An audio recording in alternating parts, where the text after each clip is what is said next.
धन्यवाद sir.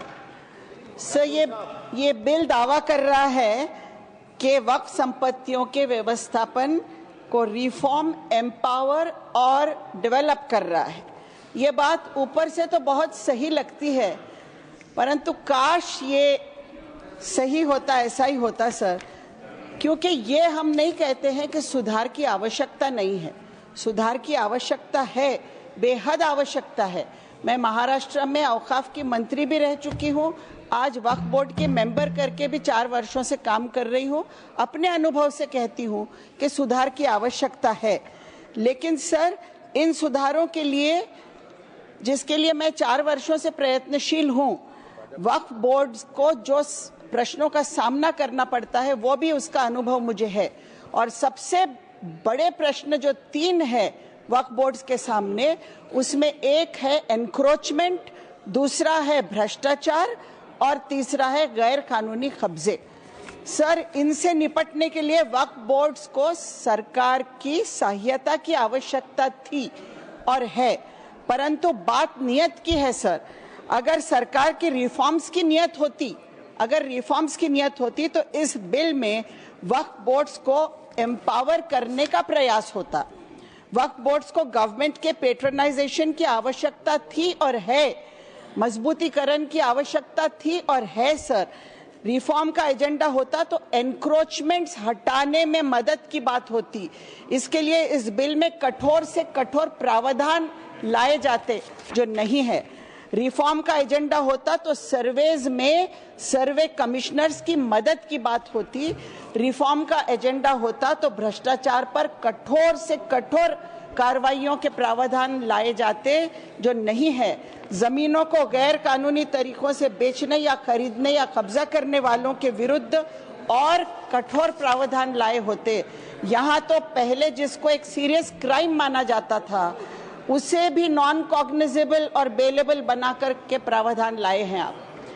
Sir, मुतवल्लियों से जो वक्फ बोर्ड्स को शेयर मिलता है, जिससे कब्रस्तानों के, मस्जिदों के काम होते हैं, वो शेयर को भी आपने कम कर दिया है, 7% से 5% पे ला लिया है, क्योंकि वक्फ बोर्ड की और तो कोई इनकम नहीं होती है जिसकी आप बात कर रहे हैं। वो इनकम तो कमर्शियल एक्टिविटी से ही होगी। वक्फ बोर्ड तो मस्जिद चलाते हैं, कब्रस्तान चलाते हैं, आशुर खाने चलाते हैं, दरगाह चलाते हैं, वहाँ से इनकम कहाँ से होगी? सर, अगर वक्फ बोर्ड्स को आप सशक्त करना चाहते थे तो ऑफिसेस की बात होती, इंस्टीट्यूशनल सपोर्ट देने की बात होती, स्टाफ देने की बात होती, लेकिन उनकी स्वायत्तता छीने बिना, परंतु उनकी ऑटोनॉमी अबाधित रहने देते हुए अगर करते तो कोई बात थी सर। ऑटोनॉमी छीन कर आप कर रहे हैं बात, तो इसकी कोई वैल्यू नहीं है। क्योंकि सर, अगर मुझे मेरा घर चलाने में कुछ कठिनाई आ रही है तो आप ये नहीं कर सकते कि मदद के तौर पर आओ, हम आके आपके घर का मालिक बन जाते हैं, क्योंकि आप अपने घर में कठिनाई आपको हो रही है घर चलाने में। तो उस तरह की बात यहाँ हो रही है। सवाल यह है सर कि क्या नॉन कम्युनिटी मेंबर्स बोर्ड्स पर लाए जाने से बोर्ड्स एम्पावर हो जाएंगे? क्या लॉजिक है इस बात की? सर, आप कहते हैं कि वक्फ बोर्ड्स धार्मिक संस्था ही नहीं है। आपने कहा कि धार्मिक संस्था ही नहीं है।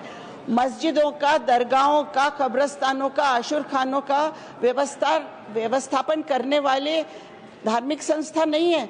जो वक्फ बोर्ड की जमीन लोगों ने डोनेट किए हैं रिलीजियस पर्पस के लिए, वो व्यवस्थापन धार्मिक नहीं है। ये सोच भी कमाल की है सर। सर, आप मुझे बोलने देंगे? एक तो आपने आखिर में मेरा नंबर लाया सर, और आप घंटी बजा रहे हैं। प्लीज मुझे बोलने दीजिएगा सर, ये बात अन्यायकारक है। मैडम, जहां नाम सर, है, आप please 1 minute please consider sir. जहां सूची में नाम है मैडम, मैं वही पुकार सकता हूँ। जो समय लिखा है उसका मैं पालन करता हूँ। प्लीज, नाम नीचे आता गया मेरा sir. Please conclude please. Madam, please seat पर बैठकर न बोले, जहां पर नाम सूची में वही मैं बुला रहा हूँ। प्लीज सर, मुझे बोलने दीजिए सर। हाँ, बोलिए, कंक्लूड करिए। वक्फ जमीनों का सबसे बड़ा एनक्रोचर कौन है, ये मैं पूछती हूँ। सच्चर कमेटी की रिपोर्ट के अनुसार वक्फ बोर्ड का सबसे बड़ा एनक्रोचर स्टेट गवर्नमेंट स्वयं है सर, और आपने एनक्रोचर को ही फैसला करने का अधिकार दे दिया है। क्या इससे न्याय मिल जाएगा धार्मिक संस्थाओं को सर?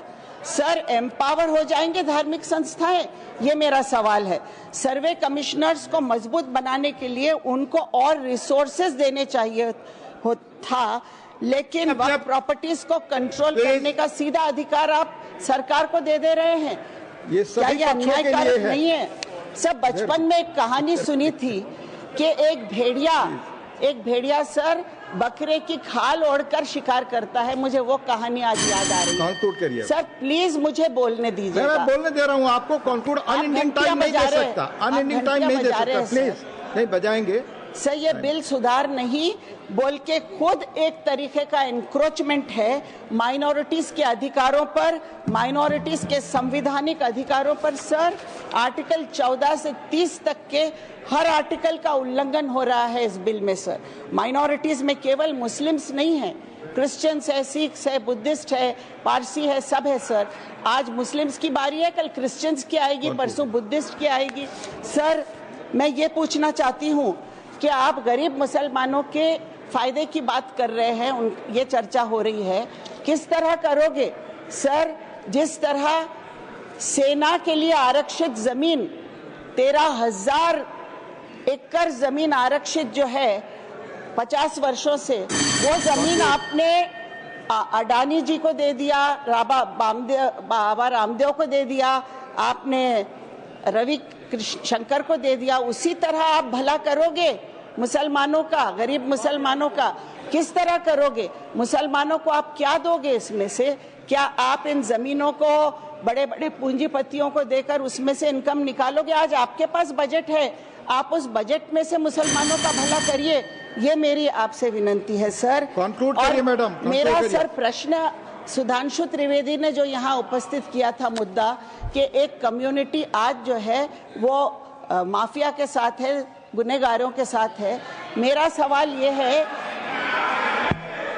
सर, उस पर कह चुके आप, कंक्लूड करिए सर, कंक्लूड करिए। मेरा सवाल है बिल्किस बानो के बलात्कारियों का साथ कौन दे रहा है आपके लिए? क्या वो फरिश्ते हैं? ये मेरा सवाल है। धन्यवाद। आखिर में मैं एक ही बात करते हुए अपनी बात विराम दूंगी सर। बहरों की अदालत में गूंगे की गहवार है, बहरों की अदालत में गूंगे की गहवार है, सजा उसी को मिली है तीर जिसके आर पार है। धन्यवाद। धन्यवाद। Shri George Kurian. Honourable deputy chairman sir,